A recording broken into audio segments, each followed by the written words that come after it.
Boleh, Ya. boleh. Okey. Assalamualaikum warahmatullahi taala wabarakatuh dan selamat malam kepada Waalaikumsalam warahmatullahi wabarakatuh. sahabat-sahabat, rakan-rakan seperjuangan, Go Diamond kami, Haslina Rusdi. Lama tak jumpa walaupun rumah sebelah. Lama dah tak datang. Kan? Apa tak cicit? Okey. Yang lain selamat datang dan selamat berkasih sayang semula berjumpa kita ke Zoom meeting yang kedua. Sebelum tu nak ucapkan tahniah. Yeay, tepuk tangan. Siapa yang jadi pangkat, naik pangkat. Jangan turun pangkat sudah. Dia Ani, yang ada di sini lah. Semua tahniah, congratulations. So semoga kita membantu rakan-rakan yang di luar sana yang masih tercari-cari erti kesihatan tu apa yang sebenar. Maksudnya diorang nak kita sebagai yang kita dah tahu ni kita kena sampaikan. Okey, saya ada dua macam ada berita baiknya. Syuanghu ada keluarkan YKS kan? Tapi macam mana Green Zee boleh ni Kak Ina Green Zee sebab ada komplain ke macam mana ni Kak Ina? Ya, sebab ada komplain lah bila taste dia tu berbeza. Syuanghu ni dia jaga kualiti. Bila ada sesuatu yang tak bagus tu jadi dia kena check kenapa. Okey, maksudnya kita kena jaga kualiti, maksudnya produk kita memang bagus lah. Jadi jika ada komplain daripada distributor, mesti diorang akan ambil note dan diorang akan perbaiki apa yang silap. Mungkinlah. Itu syarat yang pertama. So kita bagi tepukan pada Syuanghu jugalah dan tepukan untuk diri sendiri sebab saya rasa sepanjang 7 tahun saya guna Green Zee, bila dah tak ada Green Zee ni macam susah nak carilah, tak tahu nak pakai produk apa untuk urus diri kan. Kalau sementara nak ada stok boleh je. Tak je tu. Salah saya. Sebab dia punya tu sebab taste dia je kan. Taste dia kurang best. Tapi yang lain tu sama je. Maksudnya kita masih lagi still boleh guna, still boleh dapatkan. Betul Kak Ina? Okey. So tak apalah, kita tak nak membuang masa lagi. Sebenarnya kita dah mukadimah dah tadi, tapi kita nak baca Fatihah. So kena baca Fatihah dululah. Okey, kita sama-sama baca surah Al-Fatihah. Bismillahirrahmanirrahim. Alhamdulillahirrahmanirrahim. Ya, kena amal ya, kena Amin. Semoga kita punya perancangan hari ini akan berjalan seperti yang dirancangkan. InsyaAllah kita mohon pada Allah semoga apa yang kita perkongsian hari ini menjadi salah satu kebaikan untuk kita untuk perbaiki apa yang terkurang dan apa yang perlu kita sampaikan pada rakan-rakan. Okey, baiklah, kita tak nak melengahkan masa pun kita dah lebih daripada 10 minit. Okey, kita mulakan, ada dua topik. Topik yang pertama adalah perkongsian daripada Vice Manager Amir. Dia akan berkongsikan tentang maklumat kopi dan plan satu-satu. Untuk topik kedua adalah perkongsian daripada Special Vice Manager Nur Yuliani tentang perkembangan 2021 dan plan 2022. So kita bagi untuk Vice Manager Amirul Arif untuk bermula topik yang pertama dengan tajuk maklumat kopi dan plan satu-satu. Dipersilakan Amir. Okay. Assalamualaikum warahmatullahi. Dengar? Okay, hari ini share screen dulu. Nampak? Dah nampak. Nampak kan? Nampak? Okay, bismillahirrahmanirrahim. Sekali lagi, Assalamualaikum warahmatullahi wabarakatuh. Apa khabar semua? Baik, sihat. Okay, jadi kali ini kali pertama lah saya jadi speaker untuk meeting Zoom. Selalunya saya jadi MC je. Jadi hari ini saya akan jadi speaker. Tak tahulah apa nak jadi. Saya pun cuba-cuba. Upgrade sikit. Dari MC jadi speaker. Preparation pun tak tahu, baru sejam tadi ya. Tak tahu. Tengoklah macam mana lagi. Jadi hari ni bercadang tak mau cakap lama-lama. Mungkin dalam 30 minit macam tu untuk berhujah pada pasal CEO Coffee Plan 1111.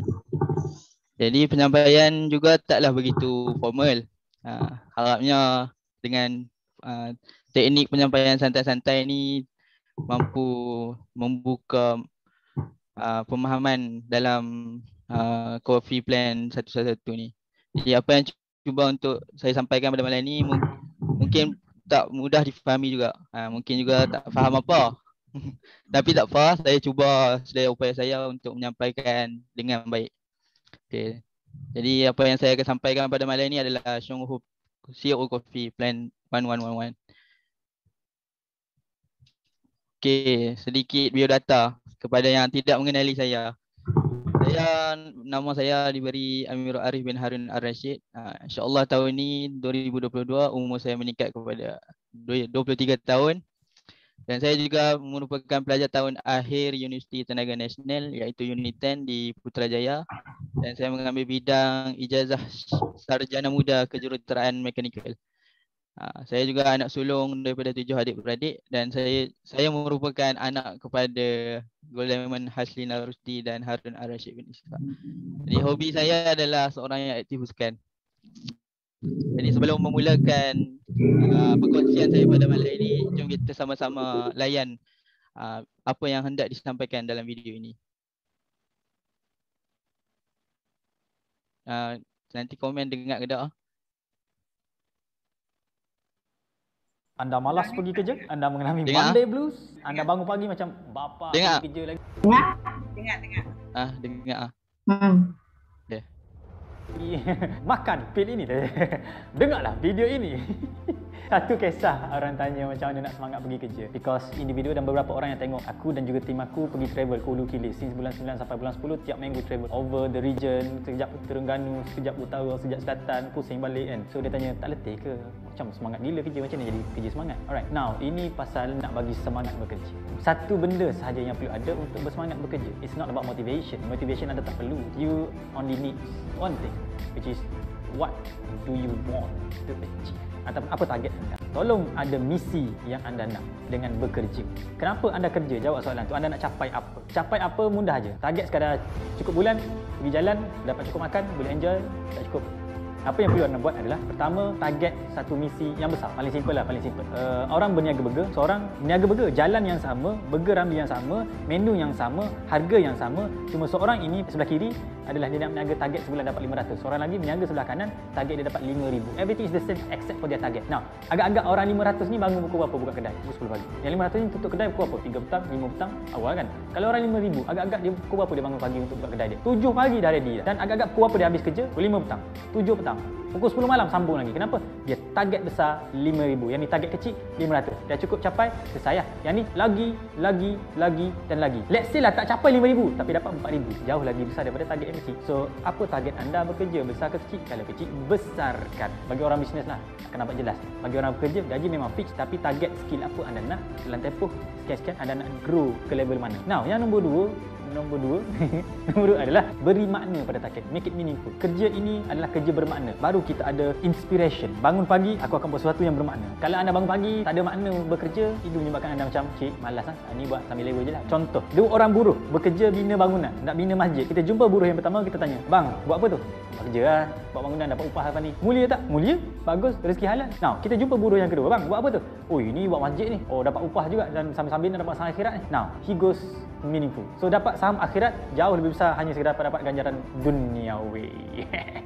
Perasan tak? Kerja susah payah, bangun pagi, tidur lewat malam, bawa kerja lagi, bergaduh dengan pak office kan, semata-mata nak buat kerja. Cukup bulan dapat gaji 4,000, 3,000, 2,000, 5,000, 10,000. Tiba-tiba kena ambil 2.5% bagi kat orang lain. Suka hati macam tu je. Now, that 2.5% bagi orang Islam kita panggil sebagai zakat. Kenapa aku yang kerja, orang lain dapat 2.5%? Kenapa? Ada hak orang lain dalam rezeki kita. Now, kalau nak jadikan meaningful, jadikan kerja kita ni menyumbang pada orang lain. Personally, aku jadi trainer, bercakap, orang nampak seronok tapi orang tak nampak kerja belakang. Orang tak nampak travel 7 jam, 8 jam atas kereta, kau drive, kau grid tengah malam, kau tengok jumpa gajah dan macam-macam lagi kau jumpa on the way pergi bursing dan sebagainya. Orang tak nampak. Kau nampak adalah celebrity, pegang phone, sembang power, gegang. Now, what I believe is, I give value to people. Orang dapat kerja, pahala aku dapat. Orang improve kerja, aku dapat pahala. Orang solve isu dekat tempat kerja, aku dapat pahala. Dan most importantly, kalau aku tambah nilai pekerja pekerja-pekerja di sana. Aku tambah nilai graduan. Graduan kerja dengan lagi elok, kerja lagi profesional, lagi mantap. Now, I contribute to this country. Yang terakhir tuan-tuan, ada satu hari aku pergi dengan member jalan-jalan, ada fair dan dibuka satu kambing bakar percuma. Aku beritahu, bro, kambing free. Jom. Member sebelah, wih panjangnya beratur. Aku kata, bro, kambing free. Member sebelah cakap, panjang doh beratur tengok. Oh, aku ulang lagi sekali, bro, kambing free, bro, kambing free. Dia kata, panjang doh. Nah, dunia ni ada dua jenis. Orang yang nampak opportunity, nampak benefit, ataupun orang yang nampak alasan. Which one akan enjoy the most at the end of the road? Pandai-pandai ya. Anda malas pergi kerja? Jadi semua boleh dengar apa yang cuba disampaikan dalam video tadi. Jadi saya nak highlightkan ada dua benda yang penting apa yang cuba disampaikan oleh Brother Faiz tadi. Jadi apa yang dia cuba sampaikan adalah first, untuk kita ada semangat dalam buat apa-apa pekerjaan, kita mesti ada satu target dan misi yang besar. Sebagai contoh yang tadi dia bagi tahu pasal seorang peniaga burger. Seorang ni dia target 5,000 dan seorang ni dia target 500. Jadi effort dia untuk capai 5,000 dengan 500 tu sangatlah berbeza. Jadi bila seseorang tu target, dia akan work untuk dapatkan apa yang. Jadi poin pertama untuk kita bersemangat dalam buat apa pun adalah kita mesti ada matlamat dan misi yang besar. Dan yang kedua pula, apa yang cuba disampaikan oleh Brother Faiz tadi, kita buat kerja apa pun mesti beri makna kepada masyarakat. Sebab apa? Kalau kita beri makna kepada masyarakat, baru kita rasa kita punya pekerjaan tu memberi value lah kepada masyarakat. Jadi kita tak rasa macam terlalu renyah nak buat ni, kenapa aku kena buat ni. Sebab apa? Yang kita tahu bila kita buat ni, kita dapat bantu masyarakat. Jadi last penutup yang Brother Faiz tu cakap tadi, kata-kata hikmah daripada dia adalah ada dua jenis orang dalam dunia ni. Ada orang nampak opportunity dan yang lagi seorang adalah dia nampak alasan. Jadi pilihlah kita nak nampak opportunity atau alasan. Okey, seterusnya isi kandungan untuk perbincangan kita pada malam ini adalah, pertama saya akan menceritakan tentang sejarah kopi. Kedua, saya akan menceritakan tentang bahan apa yang ada dalam kopi. Ketiga, keistimewaan kopi. Keempat, apa itu plan kopi 1111. Dan sedikit motivasi dan akhir sekali penutup. Sejarah kopi. Jadi saya pun tak begitu mahir juga, tapi saya cuba untuk menyampaikan sejarah ini. Jadi sejarah kopi brand story untuk kopi CEO Shongho ni adalah bermula dengan Encik Tarashima ini. Dia ni orang Jepun. Dia ni lumpuh akibat kemalangan kereta dan dia ni terpaksa menggunakan kerusi roda dalam tempoh 3 tahun. Jadi ada satu masa tu ada orang nampak Encik Tarashima ni, dia cuba approach Encik Tarashima ni untuk mencuba kopi Shongho ni, untuk mencuba kopi tambah 2 biji Yunkin Linzi untuk memberi kepada Encik Tarashima ni. Jadi selepas setengah secawan beliau rasa beliau minum, dia rasa jari dia bergerak dan badan dia terasa panas. Yang ni makna dia ni lumpuh, tiba-tiba dia dapat rasa jari dia. Maknanya ada something daripada keberkesanan Linzi tu dan Linzi dan campuran kopi tu. Jadi orang yang approach Encik Tarashima ni cuba untuk tambah lagi 2 biji Yunkin Linzi. Jadi dia mampu lepas pada itu dia mampu berdiri tanpa bantuan. Jadi untuk kesimpulan daripada cerita ni, mereka buat research, guna 8 biji Yunkin Linzi setiap hari dan dicampurkan dalam kopi, dan dia dalam masa 3 bulan beliau kemudian boleh berjalan secara normal. Ini adalah brand story macam mana Shongho terdetik untuk menghasilkan kopi ni. Jadi apa bahan ada dalam kopi ni? Ada 3 bahan je. Pertama adalah biji kopi Arabica. Arabica yang Shongho pakai adalah Arabica daripada Brazil. Yang kedua adalah Linzi Yunkin, yang mana ini adalah pakar Shongho dan dia yang research daripada tanaman sampailah penghasilan produk. Inilah adalah manpower produk Shongho. Itu Linzi Yunkin dan tidak ada dalam kopi-kopi lain di pasaran. Yang ketiga adalah minyak kelapa asli. Creamer rendah lemak. Jadi harga kopi ni RM40. Dia dah naik sikit dulu RM35, lain ni jadi RM40. Dan dia ada dua variasi, satu 3 in 1 tak gula, yang satu lagi 4 in 1 gula. Untuk 4 in 1 ni, yang ni ada 3 bahan dan dia tambah lagi satu gula perang. Apa keistimewaan kopi ni? Jadi keistimewaan kopi ni sudah semestinya Lindsay. Jadi untuk membicara lebih lanjut tentang Lindsay ni, saya tidaklah begitu mahir tapi saya cuba. Jadi Lindsay ni dia ada 4 kandungan kesan berkesan dan fungsi Lindsay. Pertama adalah tritterpenes, kedua adalah polysaccharida makromolekul, dan ketiga adalah nukleotida Lindsay, dan keempat adalah protein LZ8. Jadi tritterpene ni dia melaraskan daya imuniti, dia mengurangkan kolesterol, tu mempergiatkan pelarutan trombos. Trombos ni adalah dia saluran darah yang mana kalau saluran darah ni dia tersumbat ke apa, jadi dengan Lindsay ni dia boleh melancarkan balik saluran darah itu, dan dia juga boleh memperbaiki kekenyalan pembuluh darah, lepas tu menambah sifat pengaliran darah, memperbaiki fungsi nyah toksik hati dan lain-lain di sini. Dan apa yang menarik di sini, Lindsay ni juga dapat menguatkan imuniti dan menyelaraskan imuniti, yang mana walaupun orang tu dia ada imuniti yang rendah, dia boleh naikkan. Walaupun dia ada imuniti yang tinggi, dia boleh turunkan. Jadi berdasarkan seluruh 4 kriteria isi kandungan dalam Lindsay ini, dia mampu bersihkan segala toksik hinggalah di celah-celah sel dan baik pulih sel, organ, sistem dan seluruh tubuh badan kita. Dan ini walaupun kita minum secawan kopi setiap hari, dia masih dapat melakukan kerja-kerja pembersihan dalam tubuh badan kita. Seterusnya. Jadi ini adalah sijil yang mana Chong Ho dapat dalam disebabkan Chong Ho dapat dalam membuat Lindsay. Inilah sijil yang dia telah peroleh. Jadi untuk kolom A ni, dia adalah untuk apa yang Chong Ho dapat, dia dapat kawal sistem imun. Ini adalah sistem imun kita. Nah, ini Chong Ho dapat pensijilan yang dia telah dapat, yang mana sistem imun kita ni dapat dibaik pulih dengan Lindsay. Kedua adalah dapat dia boleh untuk menyihatkan liver, yang mana liver ni adalah hati. Dia dapat menurunkan serum GOT dan GPT, dapat menambahkan kandungan protein dalam hati. Disebabkan sistem imuniti dan liver kita baik, maka insya-Allah seluruh darah yang mengalir dalam tubuh badan kita juga dapat darah yang baik. Kehebatan kopi ada 2. Yang pertama, untuk menghasilkan kopi ni, Chong Ho mengambil masa dalam 4 tahun untuk membuat kajian, iaitu R&D. Chong Ho ambil 4 tahun ni baru dia buat kopi tu. Yang mana lama dia kaji dulu baru dihasilkan.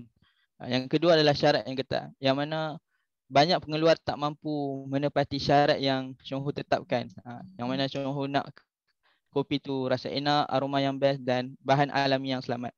Selamat ni mana kata walaupun seorang bayi baru lahir 1 hari, dia tetap boleh minum apa yang kita minum. Okay. Apa itu? Okay, seterusnya saya pergi laju sikit sebab saya target dalam 20 minit ya. Jadi apa itu plan kopi 111? Kopi projek kopi 111 ni strategi dia sangatlah powerful, yang mana kita hanya perlu membeli 1 kotak, mencari 1 orang selama 1 tahun. Yang dengan kerja mencari orang dan membeli dan menajak orang selama 1 tahun, kita mampu menjana pendapatan sebanyak 12,280. Jadi apa maksud 1111 ni? Jadi pertama ia bermaksud diri. Jadi kita minum dulu 1 kotak kopi. Yang kedua adalah kawan. Apabila kita dah minum 1 kotak kopi, kita terus langkah ke step seterusnya dengan menceritakan apa keistimewaan kopi ini, apa brand story kopi ini, dan menajarnya menjadi ahli Chong Ho, dan dia akan membeli kopi pada setiap bulan. Seterusnya adalah satu yang terakhir bermaksud 1 tahun. Jadi proses kita membeli dan menajak orang pada setiap bulan ini berlangsung selama 1 tahun. Yang minum dan taja kawan dalam masa 1 tahun. Inilah maksud 1-1-1. Yang mana 1 adalah diri kita, yang kedua 1 tu adalah kawan, yang ketiga adalah tahun. Ini adalah maksudnya. Jadi, apa yang plan 111 ni cuba sampaikan? Jadi plan ini berlangsung selama 12 bulan. Jadi kat sini saya tunjuk plan ini dalam 5 bulan saja. Jadi pada bulan pertama, kita hanya minum 1 kotak kopi. Apabila kita minum 1 kotak kopi ni, pada bulan seterusnya, ini kita cerita pasal bulan lah. Kira kalau kita nak buat dalam 12 hari ke apa pun, boleh juga sebenarnya. Tapi ini bulan. Jadi, ni kita minum pada bulan pertama. Pada bulan kedua, kita ajak seorang kawan kita yang mana dia juga minum 1 kotak kopi. Minum pada bulan pertama. Pada bulan kedua, kita jadi pada bulan seterusnya, sebabkan bulan pertama kita dah cari seorang. Yang mana kerja ni kena ramai-ramai. Semua orang kena buat kerja yang sama. Cari kawan dan taja kawan tu minum kopi. Jadi pada bulan kedua kita dah dapat 1 kawan. Kawan kita pun kena cari seorang yang baru dan kita pun kena cari seorang yang baru. Jadi sekarang dulu kita ada 2 orang ya, kita dengan kawan kita. Jadi pada bulan ketiga kita akan jadi 4 orang. Sebab apa? Kita cari seorang lagi, kawan kita cari seorang lagi. Inilah merupakan plan kopi CEO 111 yang mana semua orang bekerja minum dan taja kawan dalam masa 12 bulan. Jadi pada bulan seterusnya, ni bulan pertama kita dapat seorang, bulan kedua dapat 2 orang. Di seterusnya bulan ketiga kita tadi ada 3 orang. Jadi semua 3 orang ni akan cari orang yang baru. Kawan kita ni dia cari hak baru, kawan kita pada bulan 2 ni dia cari hak baru. Pada bulan ketiga ni cari hak baru, kita pula cari hak baru. Jadi dia akan jadi ganda sampailah 12 bulan. Sama aja proses dia, setiap orang cari seorang baru, taja, minum. Jadi bulan pertama ni cara kira bonus dia. Untuk tahu cara kiraan ni, lebih baik kita cerita depan-depan kot supaya lebih memaham. Jadi saya pergi secara laju je. Pada bulan pertama ni kita tak dapat apa lagi. Pada bulan kedua ni tak dapat apa. Pada bulan ketiga ni pun tak dapat apa. Pada bulan keempat, 26 darab 16 tu adalah lebih dalam 416. Marketing plan Syonghor dia bermula dengan 400 PV. Baru kita akan dapat balik hasil daripada apa yang kita jual. Jadi dia starting dia 400 PV. Untuk tahu lebih lanjut mungkin kita boleh ke kelas seterusnya lah. Saya pun tak tahu sangat nak cerita sebegitu detail di sini. Okey, ini adalah kiraan bonusnya, apa yang kita akan dapat lah sepanjang perjalanan kita melakukan plan kopi CEO 111 ni. Jadi tadi bulan kelima lah kita akan dapat RM49.92. Jadi sampailah bulan ke-9 ni, total kita lepas kita taja orang, kawan kita pun taja dan semua orang menaja seorang.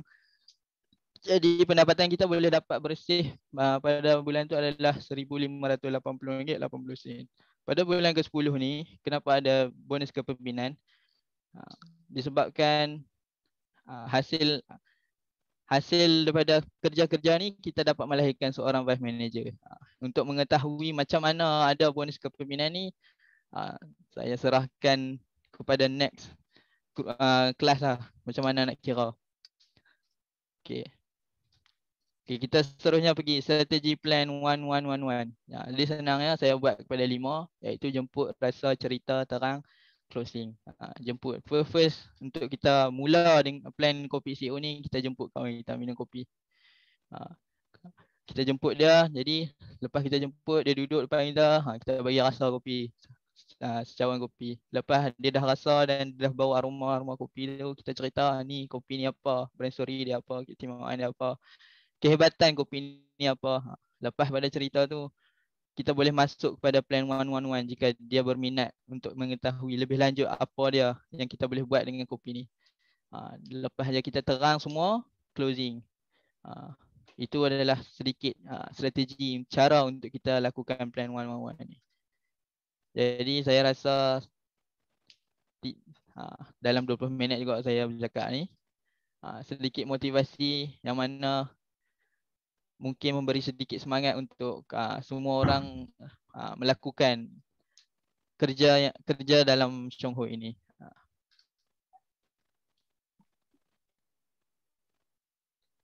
Macam mana? Hidup ini keras. Kalau kau tak melawan, engkau akan ditawan. Kalau kau rasa hidup kau masih tak berubah, kau tengok cermin, kau rasa kau dah betul-betul all out sampai lunyai ke belum? Lunyai ni maksud dia sampai lembik badan kau sebab kau cuba berusaha mengubah kehidupan kau. Selagi mana engkau belum all out sampai lunyai, maksudnya engkau bukan cak ayam, maksudnya engkau bukan tak boleh, maksudnya kau belum betul-betul explore potensi diri kau. Henyak sampai lunyai. Hidup ini keras, mesti henyak sampai lunyai. Kita bukan tak boleh, kita cuma belum henyak sampai lunyai. Henyak sampai lunyai. Okey, itu dia. Henyak sampai lunyai. Hidup ini keras. Kalau kau tak melawan. Okey, saya rasa sampai situ saja. Jadi apa yang boleh disimpulkan, sedikit kata-kata hikmah di sini. Dream with all your mind, believe with all your heart, achieve with all your mind. Tiada jalan pintas yang dalam Syongho ni, you must follow the track. Kesimpulannya, plan Wang Kopi ni, CEO ni taklah susah dan taklah mudah, tapi dan ia boleh dicapai. Sekian, terima kasih. Okey, terima kasih Dalam Amin. 20 minit. 20 minit eh? Target 20 minit, lebihlah sikit. Okey, terima kasih Amin. Sebenarnya apa yang diperkongsikan pada Amin ni adalah mana yang tahu kita akan ulang kaji. Mana yang tak tahu kita belajar. Maksudnya sama-sama kita cari ilmu. Kadang penyampaian seseorang tu adalah berbeza-beza. Cuma kita nak dapatkan impact daripada seseorang tu, kita kena ulang kaji setiap kali apa yang rakan-rakan kita sampaikan. Baiklah, sebab kita nak